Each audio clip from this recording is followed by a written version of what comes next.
औषध नाही, इंजेक्शन नाही, आता ऑपरेशन शिवाय पाठ आणि मानेच्या दुखण्यापासून आराम मिळवा. NC wellness centre, Naval petrol पंपासमोर, रेल्वे लाईन, सोलापूर.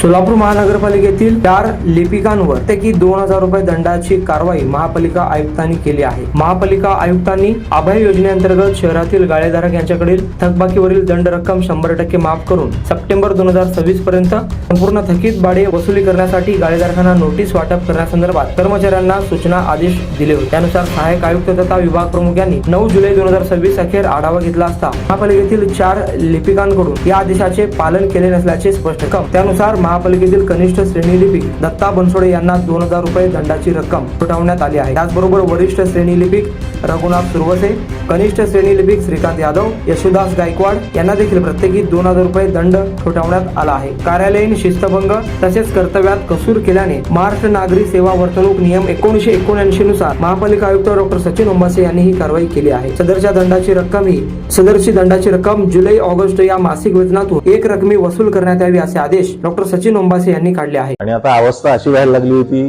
की मी बसत किंवा उभं राहत नव्हतो, तर जास्तीत जास्त झोपून राहायचा प्रयत्न करायचो.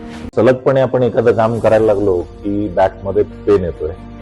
सुरुवातीला मी त्याला इग्नोर करायचा प्रयत्न केला. त्याच्यानंतर मला जाणवलं की इग्नोर करून हे काही कमी होत नाही. या ट्रीटमेंटच्या दरम्यान मला कुठलेही गोळ्या किंवा इंजेक्शन घेण्यासाठी सुचवलं गेलं नाही. मला पाठदुखीचा खूप त्रास होता. आयुष हॉस्पिटल जयसिंगपूरमध्ये दाखवलं. त्यांनी त्यावर मला सर्जरीचा सल्ला दिला. त्यामुळे मी आज साधारणपणे 90% पर्यंत रिलीफ आहे. 1 वर्षापासून कंबरदुखीचा त्रास जाणवू लागला. जवळपास माझे आज 20 सेशन झाले, तर मी आज ठणठणीत बरा आहे.